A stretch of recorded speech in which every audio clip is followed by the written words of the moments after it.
Yang lalu biarlah berlalu.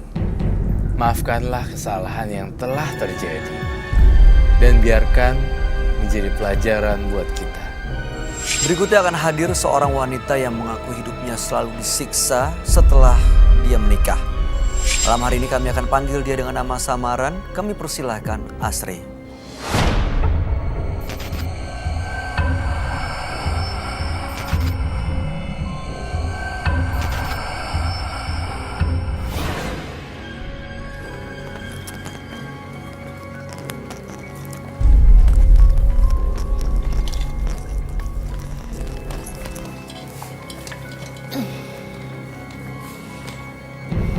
Selamat malam Mbak Asri.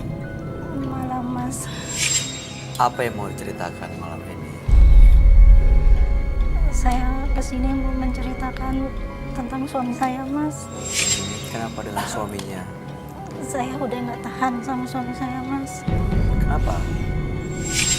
Suami saya nggak jujur. Saya sering kesiksa.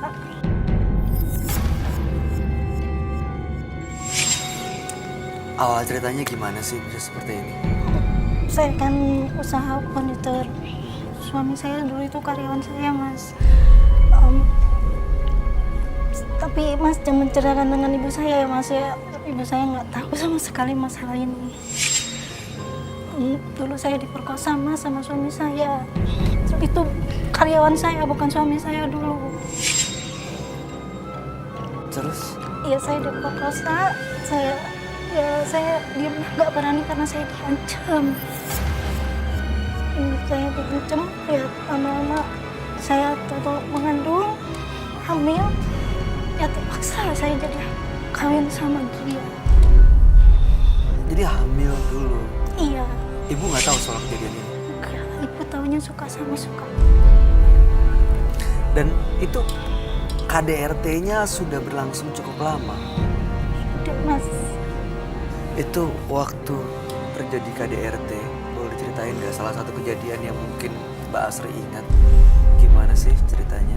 Ya, saya kan suka melayani customer kan. Customer kita kan ngelakuin kan secara ramah kan, tamah kan. Terus suami saya tuh suka cemburu, jadi suka nganggin saya tuh, sehingga saya genit gimana gitu. Jadi tuh berantem, ribut dari itu. Jadi tuh sampai cek kenapa-napa.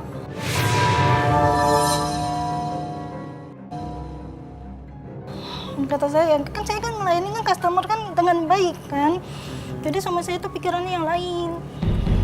Dia marah? Dia marah. Emosi? Dipukul? Iya. Di bagian sebelah mana? Ya suka nyundut rokok. Nyundut rokok? Iya.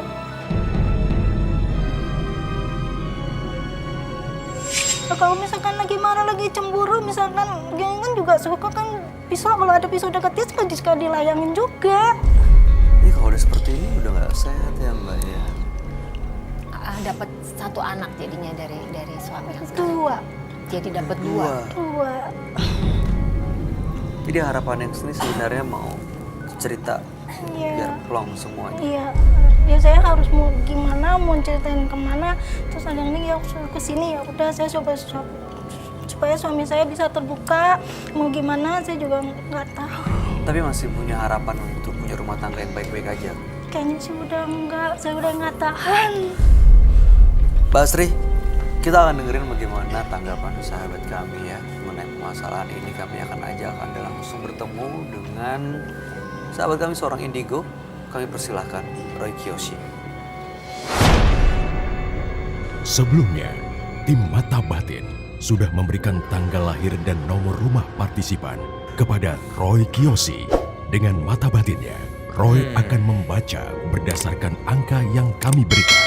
Asri, dengan tanggal lahir 21 Agustus 1989 dan mendiami nomor rumah 29. Sosok wanita pekerja keras dan mudah terpengaruh orang lain. Masa lalu yang pahit hingga membuat ia menyesal sampai sekarang. Saya merasakan tidak adanya kebahagiaan dari diri Asri. Entah mengapa, di sini saya melihat adanya ketidakberdayaan pada dirinya sehingga ia selalu dikelilingi penyesalan. Dan menurut mata batin saya melihat adanya tindakan kekerasan dalam keluarga.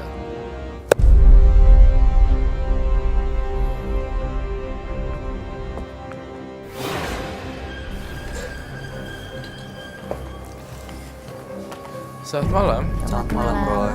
Selamat malam dan selamat silakan duduk buat Mbak Mina. Saya merasakan aura kesedihan di sini dan aura negatif sekali ya. Oh iya, saya minta tolong Mbak Minati untuk ke situ dan membacakan nama, tanggal lahir, tahun dan nomor rumah di dekat situ supaya Dekatnya dia Astrid. mengapa dilakukan seperti ini. Saya ingin mencoba melihat apakah ada sesuatu respon. Kamu diam aja di situ. Di sini? Iya. Yang paling bawah nomor rumahnya. Iya. Namanya Asri. Lahir pada tanggal 21 bulan 8 1989. Betul, Mbak? Iya. Nomor rumahnya 29. Baik. Asri tidak merasakan apa-apa ketika Mbak Minati baca ini. Merasakan ketenangan. Merasakan ketenangan. Maaf, saya mau nanya. Dari tadi kan Mbak Asri bilang, tapi jangan bilang-bilang ke ibu. Ibu nggak tahu. Ayah gimana? Ayah udah nggak ada. Kalau ibu tahu kira-kira gimana ya? Saya belum cerita apa-apa, Mas. Aduh, apa jadinya jika ibu kandungnya datang kemari ya?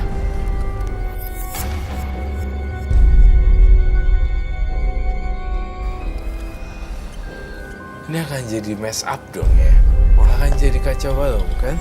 Ini saya sih emang nggak suka nyuruh-nyuruh orang cerai. Saya sukanya orang rukun. Iya. Tapi saya lihat di kepala saya ya, di mata batin saya, di pelipis kamu di sini dipukul gitu.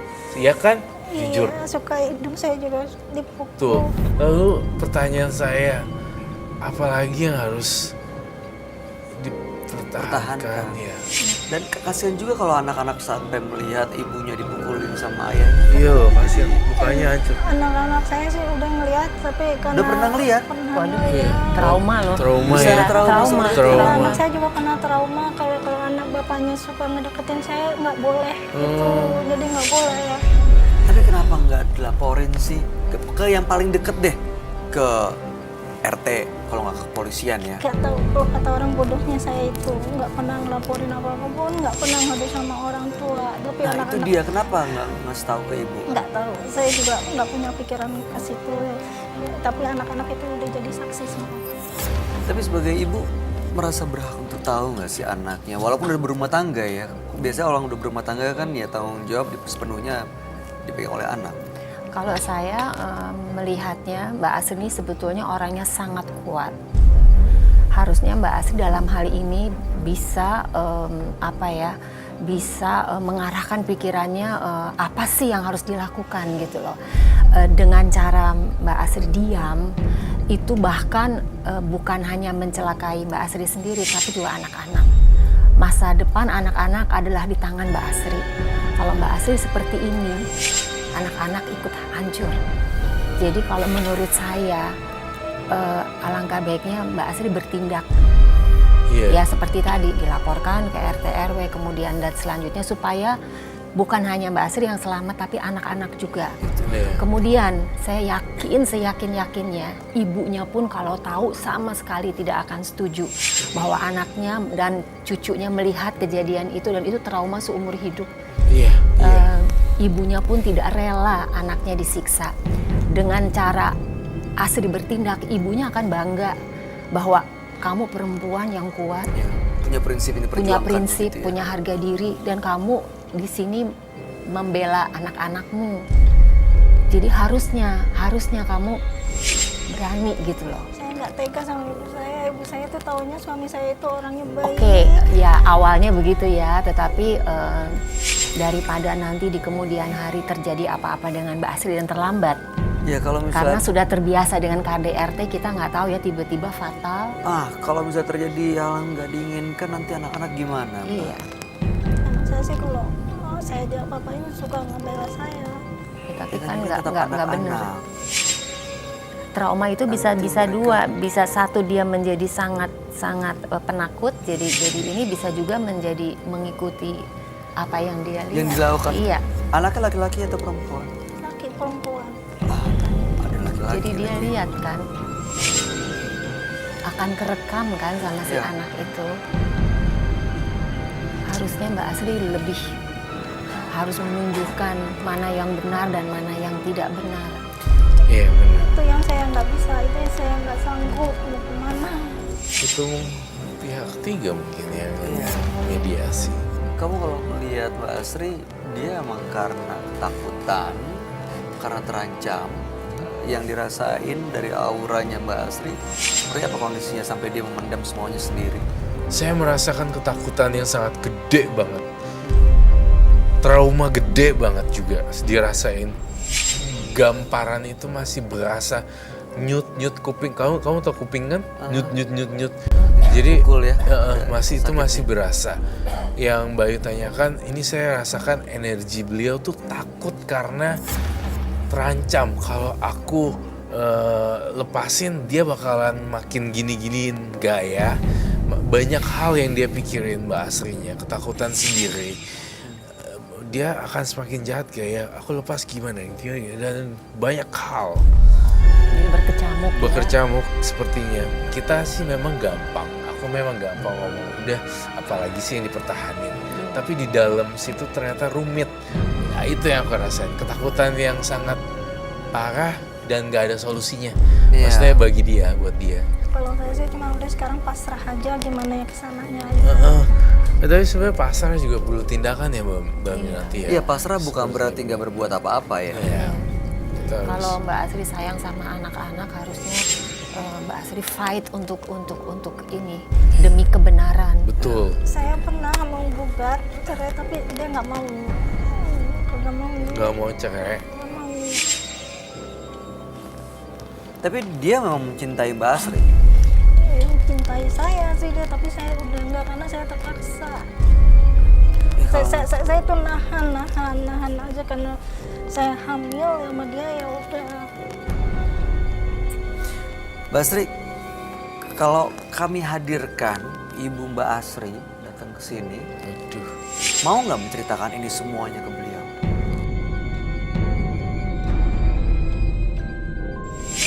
Cara pelan-pelannya mas ceritainnya ibu saya tuh punya penyakit asma. Sesak nafas. Itu yang aku bilang ya. Jantung bisa ke situ. Iya, Sesak nafas. itu mungkin itu juga yang aku rasain tadi. Bagaimana ya, benar juga Asri ini menyembunyikan ini ke ibunya. Jangan-jangan ibunya ada sakit yang tidak Dia diketahui. khawatir itu juga ya. Iya, makanya dia dia khawatir pendam. itu.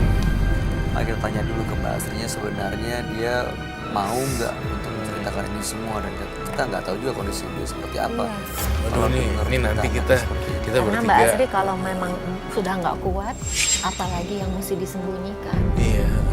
Tapi nanti cara penyampaiannya kita bertiga kita akan memperhalus. Yang tadi adegan kamu ditampar, ya pelipis bagian sampai ditendang perutnya itu, mungkin kita tidak akan bicarakan pada ibu kamu ya. Kamu ditendang kan perutnya pas pada saat haid kan, Aduh, ya kan? Pas lagi tuh pernah hamil juga pernah didorong. Pas lagi hamil pun pernah didorong. ya kalau begitu langsung saja kita minta tim FD untuk hadirkan ibunya Mbak Asri datang ke sini. Kita hanya bicara baik-baik ya. Intinya kan kita mau cari solusi supaya ibu tahu permasalahannya meskipun nggak tahu detailnya. Jadi ya paling nggak sedikit demi sedikit bebannya bisa berkurang sehingga Mbak Asri juga bisa berpikir dengan jernih apa sih tindakan yang harus diambil. Karena yang paling penting adalah masa depan termasuk anak-anak. Jangan sampai Mbak Asri ya diam aja pasrah, ya jadi korban, pukulin ini itu, bertahan cuma karena anak-anak yang justru sebenarnya malah berakibat buruk bagi perkembangan anak-anak. Dan buat Mbak Asri sendiri, ya kan karena kalau dilihat umurnya tahun 89 berarti 30 tahun. Iya, 30 tahun ya, berarti Aku- masih ada kesempatan ya yang cukup panjang karena semua orang kan berhak untuk bahagia ya. Kalau saya jadi kamu ya, saya lepas dari dia, terus saya langsung bersenang-senang ala saya, lalu kemudian saya dandan, saya beli baju, saya makeover diri saya sendiri. Orang melepas masih itu udah muda nggak kok ya. nggak bisa kayaknya tuh nggak bisa. Tuh, Melepasnya tuh nggak bisa bener. Rasa percaya diri juga digerogotin ya. Iya.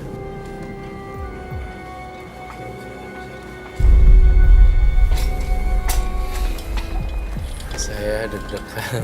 Nah, saya juga. Oh, deg-degan Masuk juga. dari mana ngomongnya? I don't know how to start. Makasih. Kamu kenapa? Selamat malam Ibu. Selamat malam. Selamat malam, Bu. Ibu bener ini anaknya ya? Iya, ini anak saya. Oke. Aku mau ibu siapa saya menyebutnya? Ibu Kita bikin Iya. nama samaran ya Ibu ya. Yani. Yani. Iya. Ibu Yani. Gimana kabar cucu-cucunya Bu? Dari Mbak Asri. Alhamdulillah sehat. Ini Asli kenapa? Apa?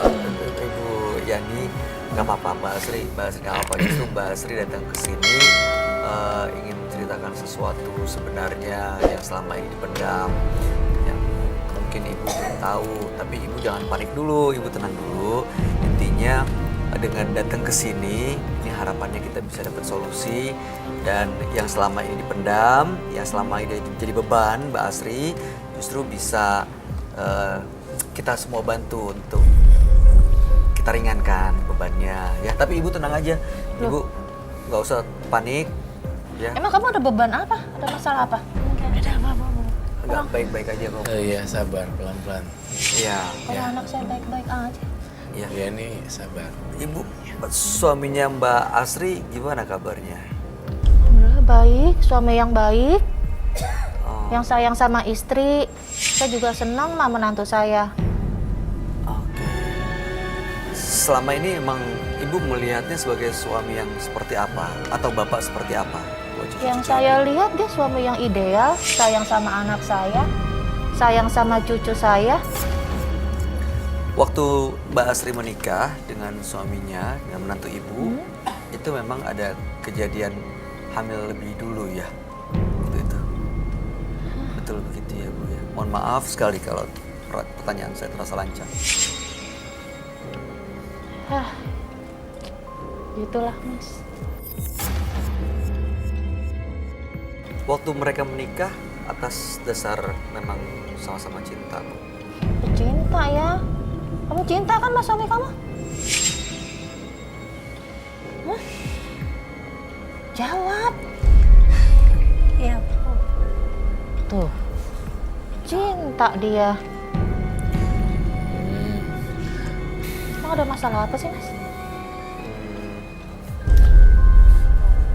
Mau Mbak Sri yang cerita atau saya yang cerita? Mas aja yang cerita, saya nggak kuat. Kenapa sih? Bu, saya nggak kuat ceritanya, Bu. Mas aja yang cerita. Deg-degan deh tuh. Ibu, Ya ampun. ibu ya nih jangan deg-degan, tenang dulu. Ibu perlu minum? Perlu minum dulu? Kita butuh minum. Boleh. Tenang ya Ibu ya. Ini yang pasti kita ingin yang terbaik buat anak Ibu, buat cucu-cucu Ibu, ya buat keluarga Ibu.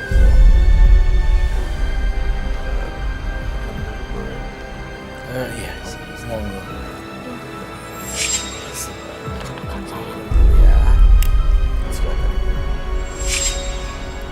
Iya sih, sesuatu yang tidak pernah diketahui oleh ibunya. Langsung to the point aja, bagaimana? Oke, Ibu. Waktu Mbak Asri hamil, itu memang sebelumnya bukan atas dasar cinta. Mereka belum pernah pacaran sebelumnya. Mungkin dekat sekedarnya antara karyawan dengan atasan.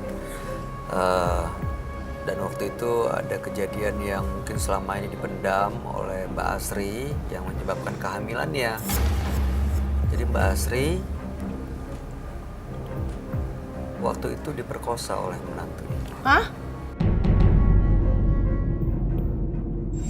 Iya, Bu. Waktu itu. Yang bener kamu. Iya ibu, dulu perkosa saya.